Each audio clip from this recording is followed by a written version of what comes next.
बिस्मिल्लाहिर्रहमानिर्रहीम। वल्लाहु खैरुर राज़िकीन। अल्लाह बेहतरीन रिस्क देने वाला है। क्या आप जानते हैं कि वो रिस्क जो आपसे ज़ाया हो जाता है या वो रिस्क जो आपका बचा हुआ खाना होता है, अल्लाह रब्बुल इज़्ज़त उसे भी कई हिस्सों में तकसीम कर देते हैं। ज़ाया होने वाला रिस्क कैसे अल्लाह की मखलूक का हिस्सा बनता है, ये आप इस वीडियो में देख लीजिए। ये निज़ाम कायनात की सिर्फ एक हल्की सी झलक है। हम अक्सर व बेशतर ऐसे नुकसानात और हादसात का शिकार होते रहते हैं।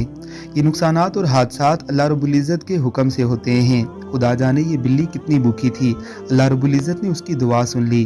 और ये दूध खुदा जाने इस शख्स के लिए कितना नुकसानदेह साबित हो सकता था, लिहाजा इसे उसका रिस्क नहीं बनाया गया। अल्लाह रब्बुल इज़्ज़त की हिकमतों का समझना इंसानी अक्ल के बस से बाहर है। लिहाजा हर होने वाले हादसे पर अल्हम्दुलिल्लाह कहिए, हर नुकसान पर शुक्र अदा कीजिए कि ये सब कुछ भी अल्लाह रब्बुल इज़्ज़त के हुक्म से ही वक़ूअ पज़ीर हुआ है। अल्लाह हम सबको समझने की तौफ़ीक़ अता फ़रमाए। आमीन अल्लाहुम्मा आमीन।